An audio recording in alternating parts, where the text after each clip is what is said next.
قرآن علاج ہے فتنوں کا. ہر آدمی روتا ہے مولوی صاحب، مولانا صاحب، مفتی صاحب، سر پہ اتنے بال نہیں جتنے فتنے اٹھ رہے ہیں. ہر دن نئی نئی پارٹیاں، ہر دن نئے نئے فرقے اٹھتے ہیں، نئی نئی جماعتیں بنتی ہیں، نئے نئے عقائد سامنے آتے ہیں، نیا نیا منشور سامنے آتا ہے، نیا دستور، نیا نصاب سامنے آتا ہے. ہم کیا کریں؟ ہم جاہل کدھر جائیں؟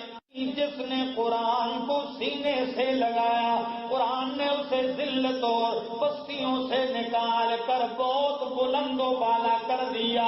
اور جس نے قرآن سے منہ موڑ لیا، چاہے وہ عزت دار تھا ذلیل ہوا، چاہے وہ بادشاہ تھا خوار ہوا، چاہے وہ دولت مند تھا وہ ذلیل و رسوا ہوا، چاہے وہ پیغمبر کی اولاد کیوں نہیں تھی لیکن مخالف بھی قرآن نے رسوا کر دیا.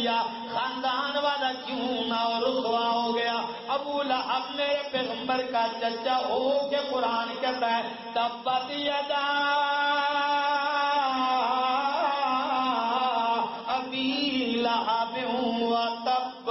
ابو لہب کے دونوں ہاتھ ٹوٹ جائیں. ابو لہب پہ تو لعنت کرتا ہے، ابو جہل پہ تو لعنت برساتا ہے، ذلیل کرتا ہے، عتبہ اور شیبہ کو تو لعنتی بناتا ہے، لیکن کالے بلال کو اتنا بلند کرتا ہے کہ چلتا مکے کی زمین پر ہے، پاؤں کی آواز بہشت برین میں آتی ہے.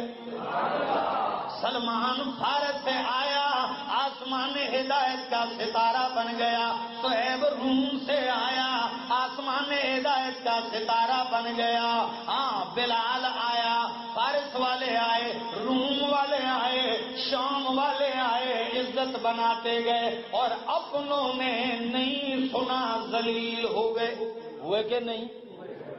تو ہے ایسی کتاب. اللہ اس کے ذریعے بہت لوگوں کو بلند و بالا کرتا ہے اور بہت ساروں کو پست و ذلیل کرتا ہے.